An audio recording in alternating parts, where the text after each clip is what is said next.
అయినటువంటి పురోషుడు మన దగ్గర ఉంటే కమిషన్ చెప్పిద్దాడు నువ్వు పెట్టవని, చూసారా వాడికి కావాలంటే అని, లేకపోతే నువ్వు పెట్టకూడదు అంటాడు వాడే.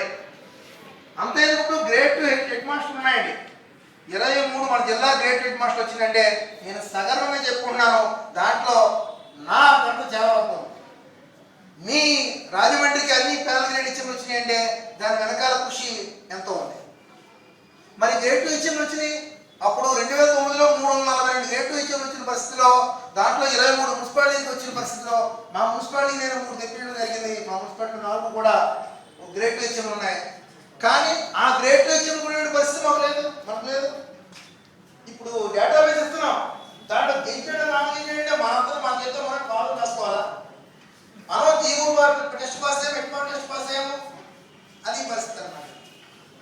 మనకంటూ మీరు పనిచేసే స్కూల్ హెడ్ మాస్టర్ కనుక ఆ పూర్తిగా అవన్నీ ఉన్నట్లయితే అది లేదా మీరు ఎక్కడికి వెళ్ళాల్సిన పని లేదు కదా.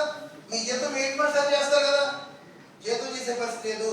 మన సర్వీస్ దృష్టిలో సరిగ్గా ఉండే పరిస్థితి లేదు. ఎన్నో మరి చాలా ఇబ్బంది ఉండే పరిస్థితి. నేషనల్ ఇంక్రిమెంట్ అందరూ కూడా కష్టపడి సాధించుకున్న ఏడాది కానీ మన మున్సిపల్ టీచర్స్కి నేషనల్ ఇంక్రిమెంట్ 2000 వాళ్ళకి లేని పరిస్థితి అనమాట. నేషనల్ ఇంక్రిమెంట్ వచ్చినప్పటికి కూడా దాని యొక్క ఫ్రమ్ మళ్ళీ అప్పటి నుంచి కాదు ఇప్పటి నుంచి చెప్పేసి చాలా ఆర్థికమైనటువంటి నష్టం మన వాళ్ళందరూ కూడా ఇటీవల చూసిన పరిస్థితి. ఇవన్నీ ఏంటంటే మాస్టర్గా గవర్నమెంట్ది పొరపాటు కాదు, అక్కడ పెత్తనం చెలాయించే వాళ్ళకి సరైన అవగాహన లేక